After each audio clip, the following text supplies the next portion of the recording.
سو 25 سال وړاندې 15 کاله مخکې زمونږ په خیبر پختونخوا کې کم چې د لوړګي صاحبان مبارکان دي هغه یو محفل میلاد شریف کړو او په دغه محفل میلاد شریف کې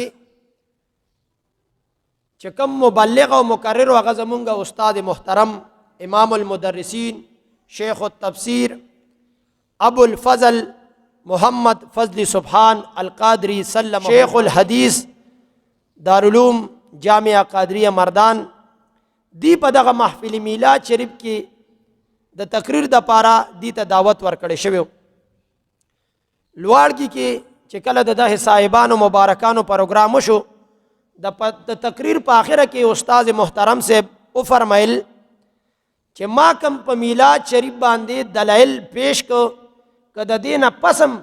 د میلاد شریف په اثبات باندې د چا څه خبره وی نو زه هغه خلکو ته هر قسم تسلی ته تیار ما او زه د هغه کور ته او زه ته ورتلی شم او د میلاد شریف په اثبات باندې دلایل ویل شم او غیله تسلیم ورکول شم څو ورځې پس بیا په دغه لوړګي کې صاحبان دي هغه یو پروګرام جوړ کو د دې پروګرام په مقابله کې او هغه له د یابینو د طرف نه حسن جان دیوبندی او عبدالرحیم چترالی دی دغه پروګرام ته راوغوښتو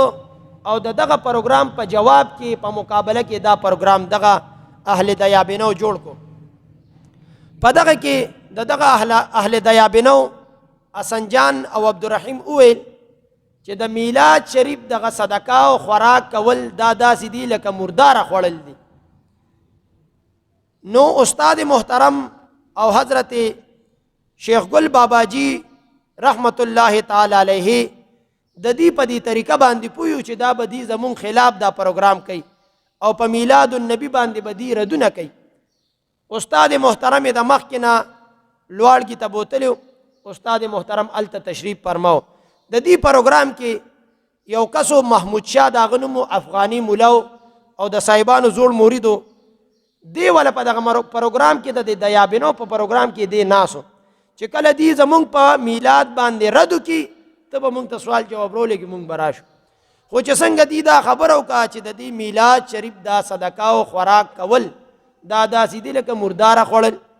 دی پیغام ولیکلو متمم صاحب استاد محترم او سره د لوړګي صاحبانو مبارکانو د دې په سټیج باندې ورخته خو چې ورخته رب ذوالجلال دی اهل حق ته یو روب یو دبدبه ورکړی دا ځکه دا اهل حق دی رب ذوالجلال د اهل حق سره خپل مدد شامل حال کوي چې استاد صاحب دې څنګه سټیج ته وخته دغه دیابینو سره دوی ملار ونه بس فرار ہونے میں کامیاب دی په بل طرف باندې څه شو د سټیج نه کوشو چې کوشو نو دغلته کې امام المدرسین استاد محترم صاحب د میلاد النبی په اثبات باندې یو بېنظیر تقریر او خطاب شروع کو نو که مناظره کولو کې فائدہ نه وا استاد محترم صاحب لنډی کوتل شریف ته ولتلو صاحبانو مبارکانو الته کې استاد محترم صاحب ول راغختو خو هغې ته پته وا چې دا اهل باطل دی به د خلکو ذهنونو کې داسې مسایل ورواچي چې نور فتنې او فسادونه به د هغې نه خواره شي نو د هغې د صد باب دپاره د مخنیوي دپاره دی یو د مناظرې دا حربه استعمال کا نن الحمدلله آغا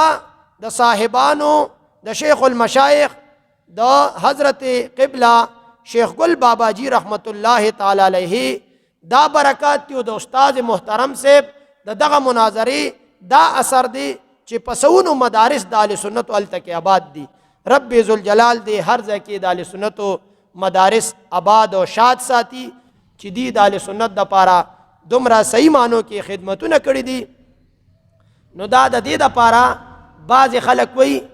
د مناظرې کول د دې ثبوت کم دی بعض خلک وی دا مناظره کول اسیا بس کار دی نو بس کار نه دی ابراهیم علیه السلام د نمرود سره مناظره کړي